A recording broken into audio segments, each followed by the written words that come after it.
probably they're centrists by now. But the fact is that their own personal views have nothing to do with what gets on TV. Winston Smith worked at the Ministry of Truth. His job was to alter past news stories so that the version of the truth given by the ruling elite was never contradicted.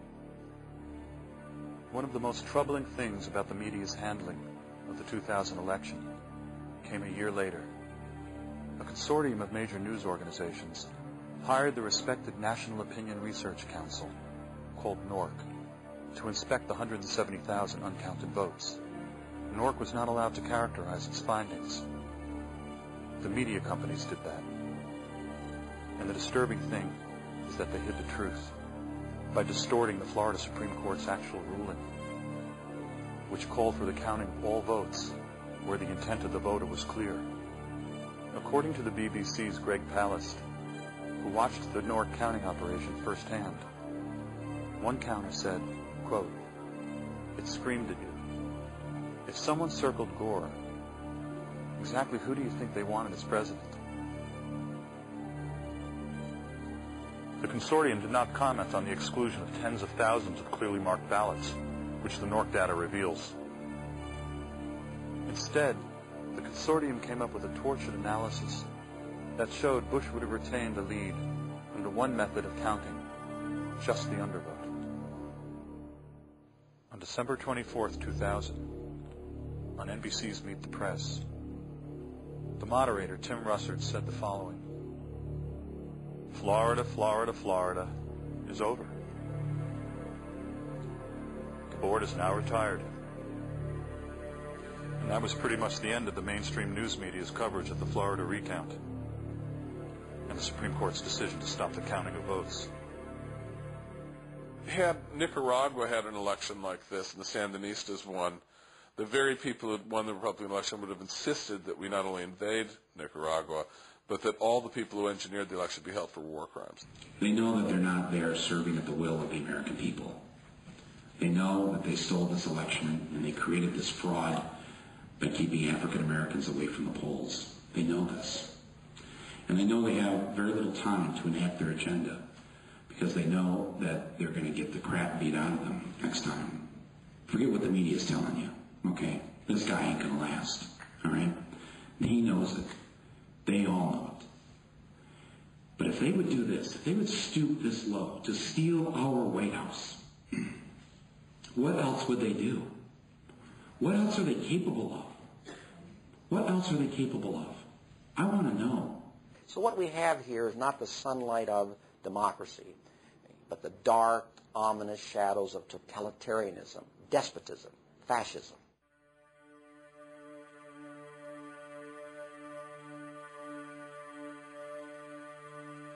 In a curious footnote, over the next 2 years, the Voter News Service, which had called Florida for Al Gore, was to be revamped for the 2002 midterm elections. Suddenly, exit polls had become unreliable.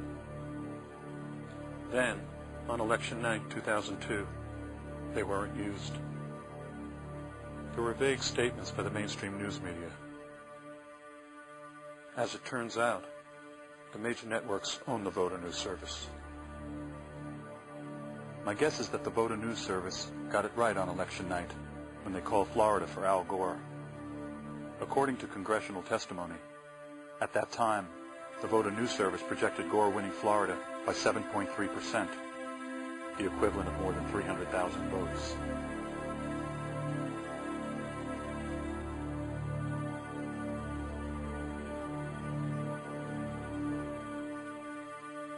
The Voter News Service was the smoking gun.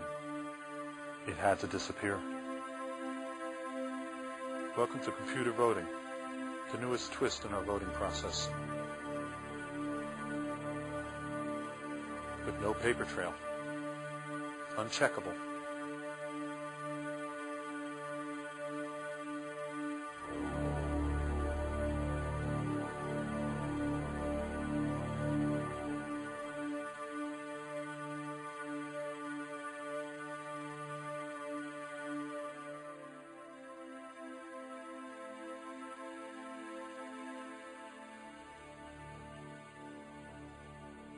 course, what everybody remembers is Big Brother. That's the cliche from 1984.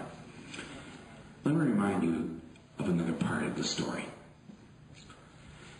The leader realized that he needed the permanent war in order to frighten the people into giving up their rights.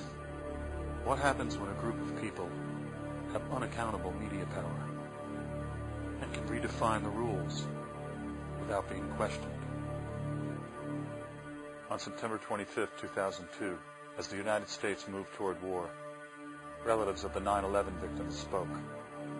This press conference was not on the evening news. My brother Jim Patorti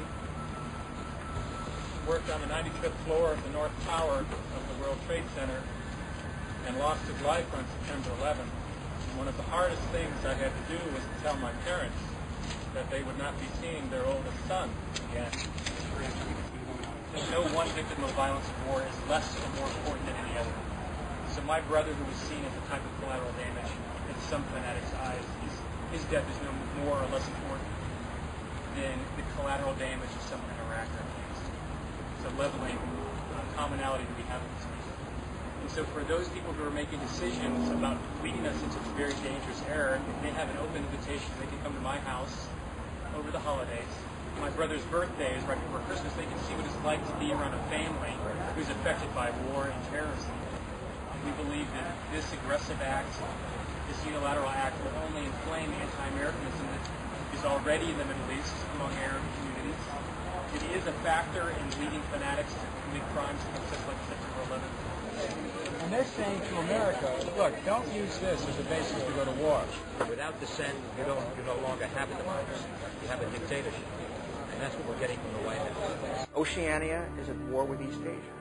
Oceania has always been at war with East Asia. Well, in the novel, of course, Oceania has not always been at war with East Asia. In fact, Oceania and East Asia were allies against Eurasia. But it suits the purposes of the inter-party to make everybody think that the latest situation has always been the case. How is that any different from George W. Bush constantly mentioning the horrific fact that Saddam Hussein gassed his own people in 1988 at Halabja? How is it any different when at the time the U.S. actually had foreknowledge that he had chemical weapons, knew that he had gassed his own people, and did not protest back then? Saddam Hussein was a darling of the Reagan and Bush administrations. The thing that is most amazing to me is the lying that goes on today. You are now teaching, I'm not making this up, we are teaching damage control and spin. I remember in this country we used to call spin lying. Now we call it spin and we study it and we admire it.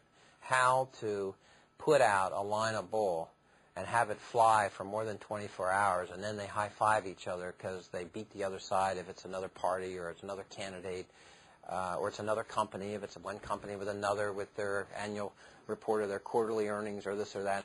Public relations has overcome our whole society. It's all PR.